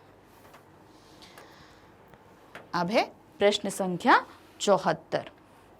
74 क्या है, वामीरो की कल्पना में तातारा कैसा युवक था। अब ये वामीरो की कल्पना में कैसा था, एक अद्भुत और साहसी युवक, आवारा, बेकार, सुस्त व्यक्ति था। तो यहां पर सही आंसर हमारा क्या होगा, एक अद्भुत और साहसी युवक था। किसके, वामीरो की जो कल्पना थी उसमें तातारा ऐसा व्यक्ति था। अब है प्रश्न संख्या 75। अब वामीरो के सामने तातारा की कैसी छवि प्रस्तुत हो गई थी। एक तो उसके सामने थी, एक तो मन में उसने सोचा हुआ था क्योंकि पहले सुन रखा था। अब कैसी स्थिति थी जब वो पहली बार तातारा से मिल रही थी, बेहद शांत, सभ्य और भोलापन लिए हुए, कुछ कुछ ऐसी जैसे कि वह अपने जीवन साथी के बारे में सोचती थी।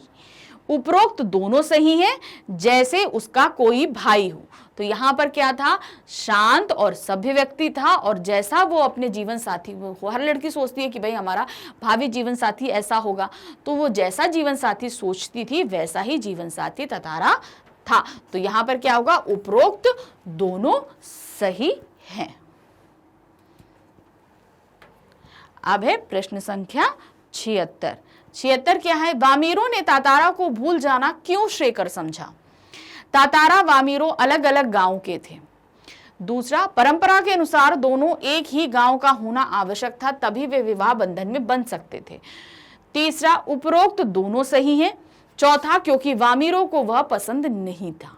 तो सही था कि वो दोनों अलग अलग गांव के थे और परंपरा के अनुसार शादी वैवाहिक संबंध के लिए एक ही गांव का होना जरूरी था, इसलिए उपरोक्त दोनों हमारे सही होंगे। अब है प्रश्न संख्या 77।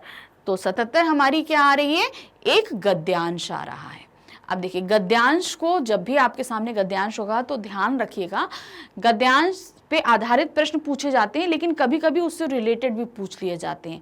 क्यों, इसलिए कहानी को पूरा पढ़ना आपके लिए जरूरी होता है कि भाई इससे पहले इस गद्यांश, अब ये गद्यांश, अब इस गद्यांश से पहले भी जो चीज घटित होगी उसे आपको पता होना चाहिए, तभी आप उत्तर दे पाएंगे। तो क्या दिया है, किसी तरह आंच रहित एक ठंडा और उबाऊ दिन गुजरने लगा। शाम की प्रतीक्षा थी, तातारा के लिए मानो पूरे जीवन की अकेली प्रतीक्षा थी। उसके गंभीर और शांत जीवन में ऐसा पहली बार हुआ था। वह अचंभित था, साथ ही रोमांचित भी।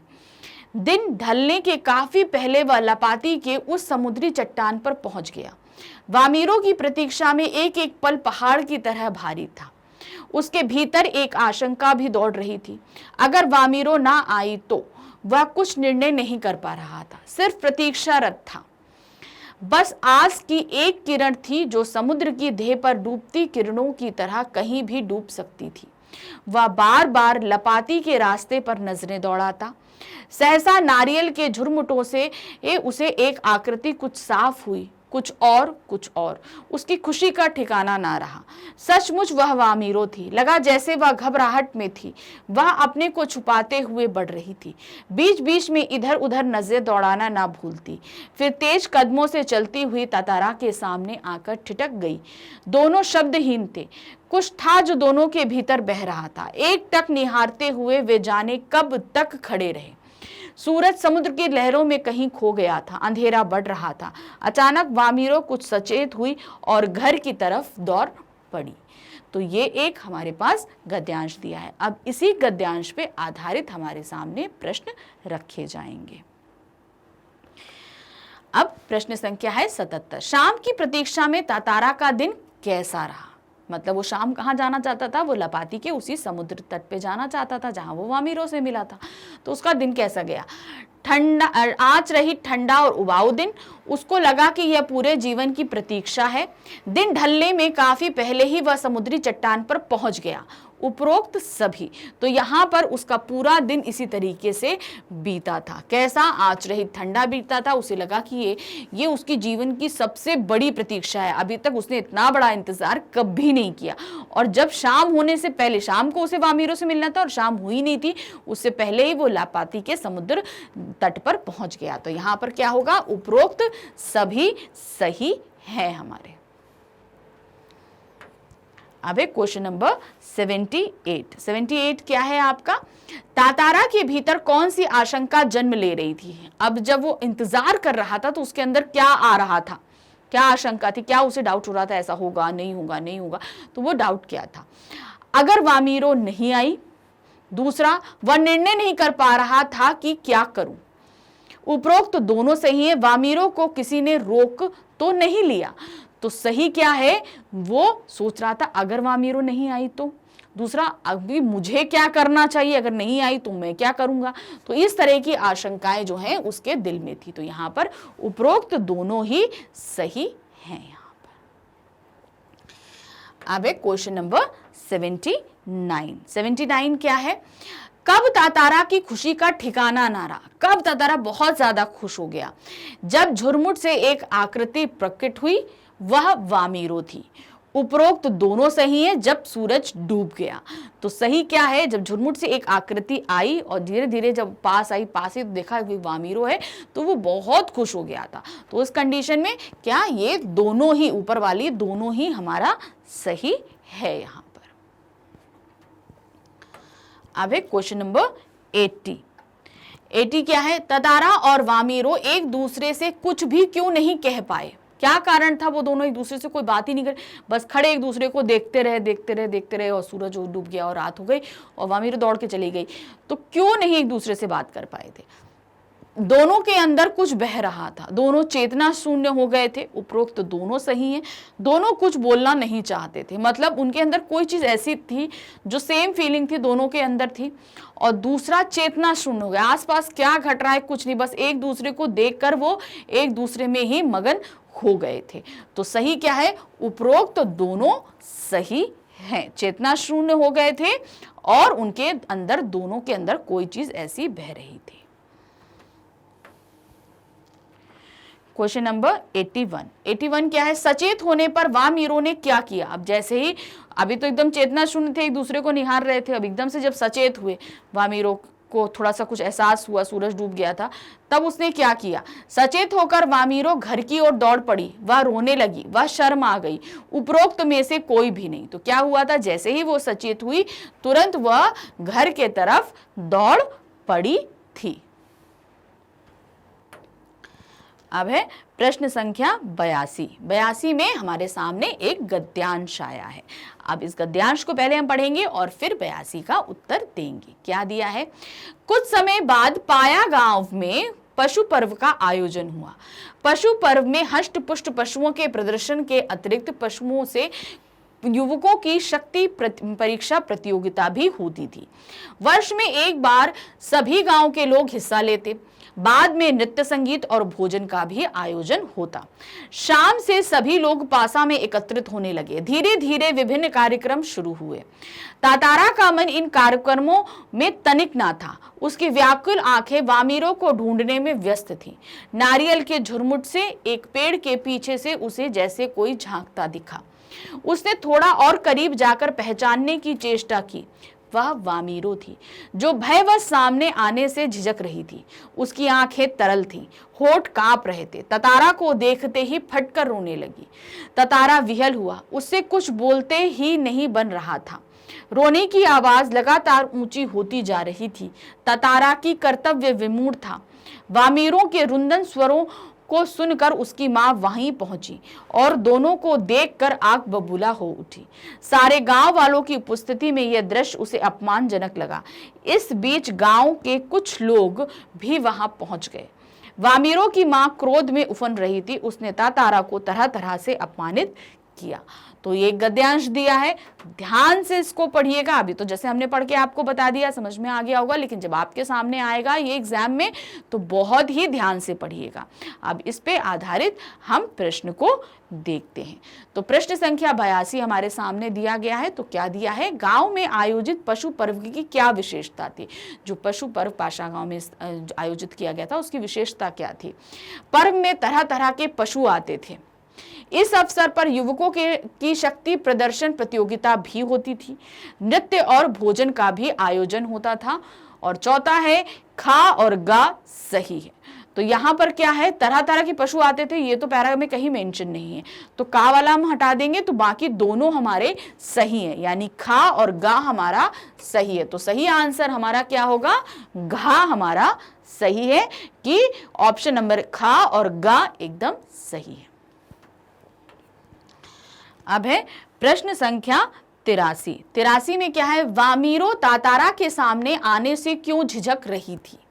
वामीरो तातारा के सामने क्यों झिझक रही थी। उसे भय लग रहा था कि कोई देख ना ले, उसको शर्म आ रही थी, उसे गुस्सा था, वह डरी हुई थी। तो क्या कारण था, वह उसको भय था, उसे डर था कि कोई उसको देख ना ले, इसलिए वो नारियल के पेड़ के पीछे से झांक रही थी और सामने नहीं आ रही थी। अब है प्रश्न संख्या 84 में क्या है, तातारा की कर्तव्य विमूढ़ क्यों था। की कर्तव्य विमूढ़ मतलब वो कुछ कर ही नहीं पा रहा था, बस वो देख रहा था। कोई कोई कंडीशन ऐसी होती है कि हम चाहकर भी कुछ नहीं कर पाते, तो ये कंडीशन को हम की कर्तव्य विमूढ़ कहते हैं, मतलब करना चाहते हैं मगर हम कर नहीं पा रहे हैं। उसको समझ नहीं आ रहा था कि वह क्या करे, वह चाहते हुए भी वामीरों को चुप नहीं करा सकता था, वह डरा हुआ था। उपरोक्त में से कोई भी नहीं। तो यहां पर क्या था, वह चाहते हुए भी वामीरों को चुप नहीं करा सकता था। क्यों, क्योंकि वो बहुत ज्यादा रो रही थी, समझ ही नहीं आ रहा था कि उसको कैसे चुप कराएं, क्या करें, इसलिए वो खाली बस देख रहा था कि क्या कर, मैं कुछ कर ही नहीं पा रहा हूं उस जगह पर। अब है प्रश्न संख्या 85, वामीरों की मां ने तातारा के साथ कैसा व्यवहार किया। अब वामीरों की मां वहां आ गई थी तो उसने कैसा व्यवहार किया।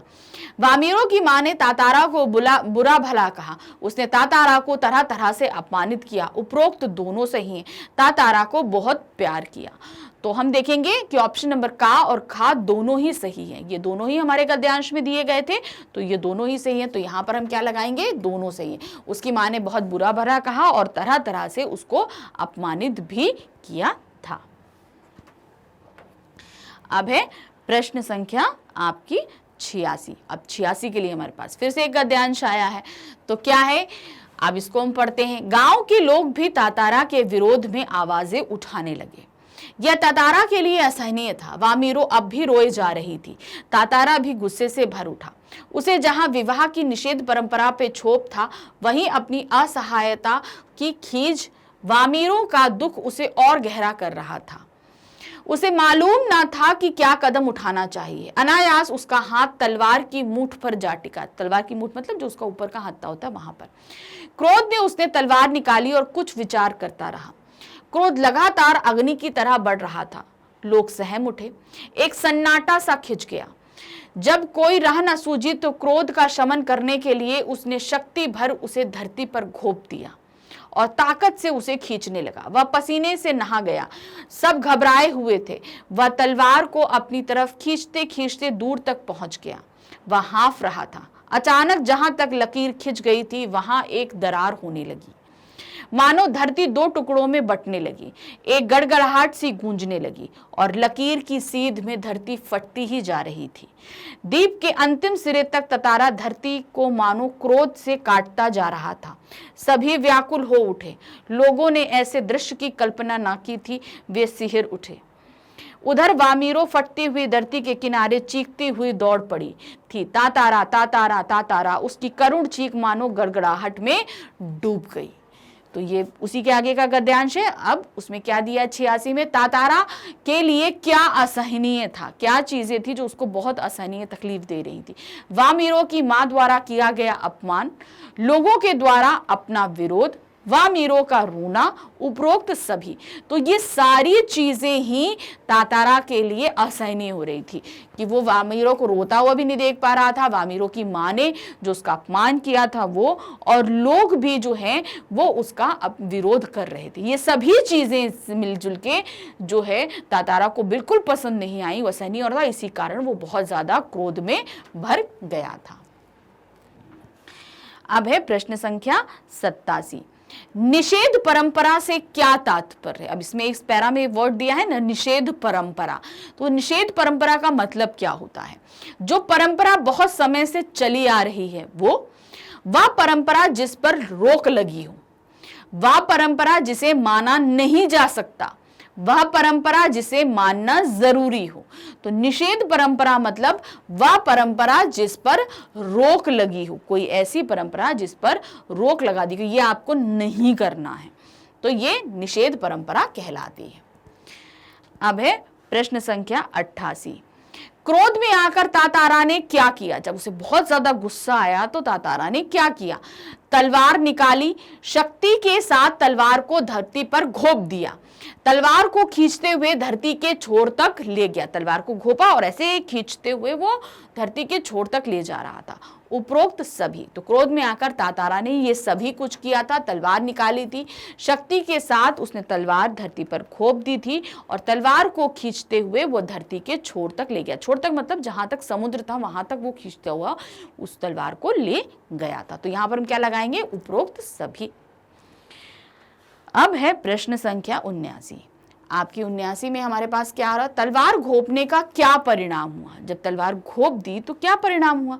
धरती दो भागों में बंटती चली गई, बीच में दरार चौड़ी होती चली गई, सभी लोग भयाकुल हो उठे। उपरोक्त सभी, तो यहां पर हम देखेंगे कि सभी कुछ यहां पर हुआ था, यानी धरती दो भागों में बटी थी हमारी और साथ ही वहां पर दरार धीरे धीरे चौड़ी होती चली जा रही थी। जैसे जैसे वो आगे तलवार लेता जा, दरार चौड़ी बढ़ती चली जा रही थी और लोग बहुत ही भयाकुल, यानी कि उनको बहुत ज्यादा डर लग गया था, क्योंकि उन्होंने ऐसा सोचा ही नहीं था कि ऐसा होगा, तो वो सभी डर गए थे। अब है प्रश्न संख्या 90, तातारा को यह करते देख वामीरो ने क्या किया? जब तातारा ऐसा कर रहा था तो वामीरो ने क्या किया था? वामीरो फटती धरती के किनारे किनारे चीखती हुई दौड़ने लगी, उसकी करुण चीख गड़गड़ाहट में डूब गई, वह तातारा चिल्ला रही थी। उपरोक्त सभी, तो ये हमने देखा था कि उपरोक्त ये सभी कुछ हुआ था, गद्यांश में ये सभी कुछ था। देखिए, वामीरो फटती धरती के किनारे दौड़ रही थी, तातारा चिल्ला रही थी और उसकी आवाज धरती की गड़गड़ाहट में दब गई थी, कहीं सुनाई नहीं दे रही थी। अब है प्रश्न संख्या 91, तो यहां पर क्या है? वामीरो की प्रतीक्षा तातारा को किस प्रकार व्यथित कर रही थी? इधर उधर टहल रहा था, मतलब जो नहीं आई थी तो इधर उधर टहल रहा था। उसके भीतर एक आशंका भी थी कि यदि वामीरो ना आई तो अपने हाथों को मल रहा था। उपरोक्त में से कोई भी नहीं। तो अब ये प्रश्न हमारा गद्यांश में से नहीं है, ये बहुविकल्पीय प्रश्न पूरे पाठ में से लिए गए हैं। अब यहां से तो क्या है हमारा? वह उसके भीतर एक आशंका थी कि यदि वामीरो ना आई तो क्या करेंगे हम, इस आशंका के साथ वो प्रतीक्षा कर रहा था। अब है प्रश्न संख्या 92, तातारा के क्रोध का क्या कारण था? क्रोध में आकर उसने क्या किया? कारण क्या था? विवाह की रीति के अनुसार लड़का लड़की दोनों एक ही गांव का होना चाहिए। क्रोध में आकर तातारा ने अपनी तलवार धरती पर घोंप दी, क्रोध में वे पसीना पसीना हो गया। उपरोक्त सभी, तो यहां पर ये सभी कुछ घटा था। देखिए, क्वेश्चन अलग अलग तरीके से आपसे पूछा जा रहा है एक ही क्वेश्चंस में, ये ध्यान रखिएगा कि इस तरीके से टिल्टेड क्वेश्चन आएंगे, इसीलिए हमने यहां पर आप देखेंगे एक दो क्वेश्चंस को हमने रिपीट किया है। तो रिपीट करने का कारण ही हमारा ये है आपको ये चीज समझाना कि एक ही क्वेश्चन किस किस तरीके से आपसे पूछा जा सकता है। तो मुश्किल से 2 या 3 क्वेश्चंस ऐसे हैं जो रिपीटेड होंगे और वो भी कई फॉर्मेट में आपके सामने प्रस्तुत किए गए हैं। तो यहाँ पर आप देख रहे हैं कि ये क्वेश्चन रिपीटेड ही है, लेकिन पहले वाले में हमने आपको जो पूछा था क्या था, तातारा के क्रोध का कारण क्या था। अब हमने यहाँ पर आपको 2 प्रश्न एक साथ मिला कर दिए हैं, मतलब ये बताने के लिए कि इस तरीके से भी क्वेश्चन आपके सामने आ सकते हैं कि 2 प्रश्न आपसे एक साथ पूछे जाएंगे। तो क्या है, तातारा के क्रोध का क्या कारण था, क्रोध में आकर उसने क्या किया। तो ये सभी यहाँ पर हुआ था। उसके क्रोध का कारण क्या था, एक ही परिवार से जो है शादी नहीं हो सकती, मतलब एक ही गांव से शादी नहीं हो सकती थी। तो यहाँ पर इन तीनों के कारण यहाँ पर हम क्या लगाएंगे, उपरोक्त सभी सही हैं। अब है प्रश्न संख्या 93। तंद्रा का क्या तात्पर्य है। तंद्रा भंग आया ना, तो तंद्रा का क्या मतलब होता है, समुद्र के रहस्य, एकाग्रता, विचलित होना, किसी जगह का नाम।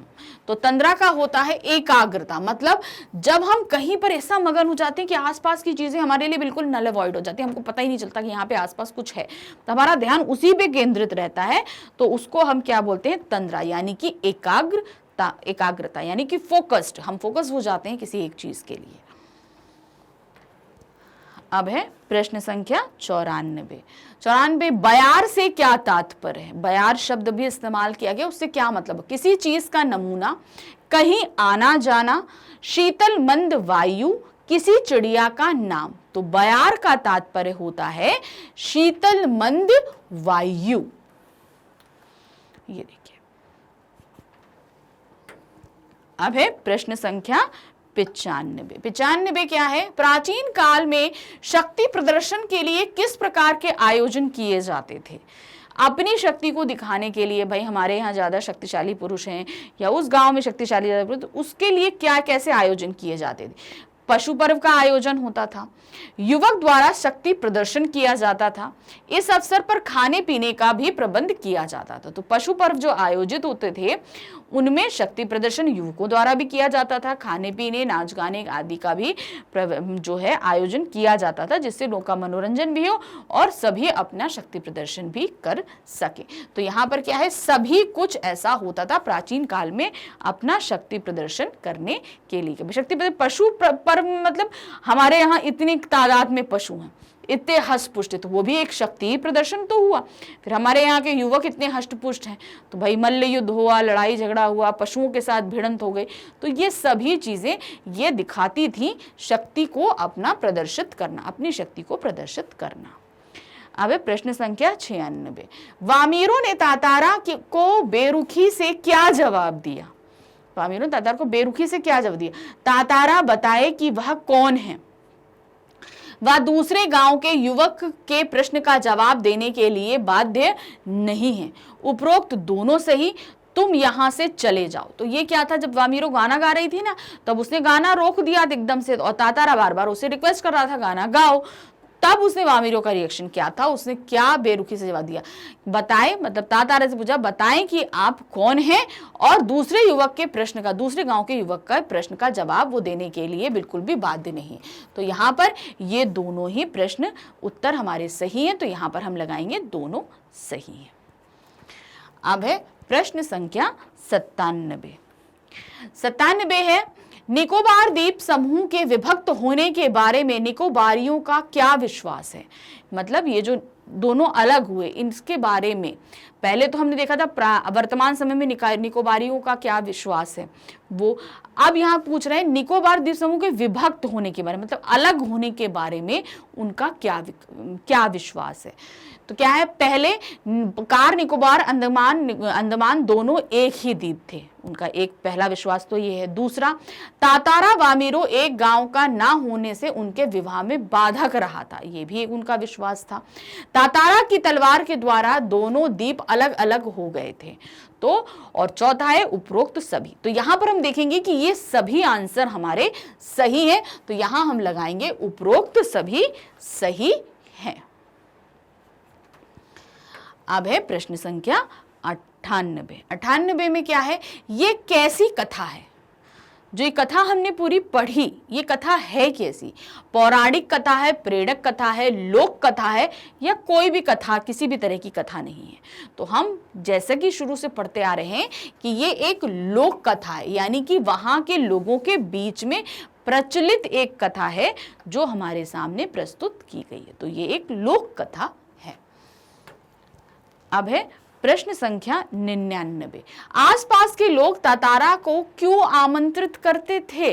क्या कारण था? तो उसके आत्मीय स्वभाव के कारण, उसके सुंदर होने के कारण, उसके लोकल होने के कारण, शक्तिशाली होने के कारण। तो आमंत्रित करने का कारण क्या था? उसके आत्मीय स्वभाव के कारण लोग उसे आमंत्रित करते थे। अब है प्रश्न संख्या 100। लोक कथा से क्या तात्पर्य है? ये जो प्रश्न रखा जा रहा है ना, लोक कथा से मतलब क्या है? लोगों द्वारा कही जाने वाली कथा, लोगों द्वारा बनाई जाने वाली कथा, जन समाज में प्रचलित कथा, या उपरोक्त में से कोई नहीं। तो लोक कथा का तात्पर्य होता है जन समाज में प्रचलित कथा, कोई ऐसी कहानी जो किसी एक समाज में, एक जगह पर प्रचलित हो जाए, बहुत ज्यादा फेमस हो जाए, तो वो कहलाती है लोक कथा। तो यहाँ पे इसका तात्पर्य है जन समाज में प्रचलित कोई कहानी, तो वो कहलाती है लोक कथा। तो इस तरीके से इस हमारे पाठ संख्या 12 तातारा वामीरो की कथा के हमने 100 MCQs पूरे किए। अब अगर आप तातारा वामीरो की कथा की समरी जानना चाहते हैं या प्रश्नोत्तरों को देखना चाहते हैं तो आपको आना होगा हमारी वेबसाइट magnetbrains.com पे। यहाँ पर आप आएंगे तो देखेंगे किंडरगार्टन से लेकर क्लास 12 तक की सभी क्लासेस अवेलेबल हैं। तो आपको पहले अपनी क्लास सेलेक्ट करनी है। आपकी क्लास है क्लास 10th। यहाँ सेलेक्ट करते ही आपके सामने क्लास 10th में पढ़ाए जाने वाले सभी सब्जेक्ट्स आपके सामने होंगे। अब आपको करना क्या है? अपना सब्जेक्ट चूज करना है, यानी कि हिंदी में आपको पढ़ना है तो आप हिंदी के नीचे जहां वैष्णव लिखा होगा आप वहां क्लिक करेंगे। क्लिक करते ही आपके सामने में हिंदी में जितने भी आपकी पुस्तक पढ़ाई जा रही हैं प्लस ग्रामर सभी कुछ आपके सामने होगा। तो आपको कहाँ मिलेगा तातारा वामीरो? स्पर्श की बुक में। तो आप स्पर्श पे क्लिक करेंगे, उसके अंदर लाइन से सारे चैप्टर्स आ जाएंगे। तो चैप्टर नंबर 12 पे आप क्लिक करेंगे तो उसके अंदर 2 टॉपिक्स आएंगे, एक आपका समरी आएगा, एक प्रश्न उत्तर आएगा। तो आपको जो हाँ टिक करना है वो है आपकी समरी या क्वेश्चन आंसर, जो भी आप देखना चाहते हैं। जैसे ही आप टॉपिक पे क्लिक करेंगे आपका वीडियो स्टार्ट हो जाएगा। वीडियो देखिए और अपने सभी डाउट्स को क्लियर कीजिए, लेकिन साथ ही हमारे चैनल को लाइक, सब्सक्राइब और शेयर करना बिल्कुल नहीं भूलिएगा। Thank you for watching. Bye bye.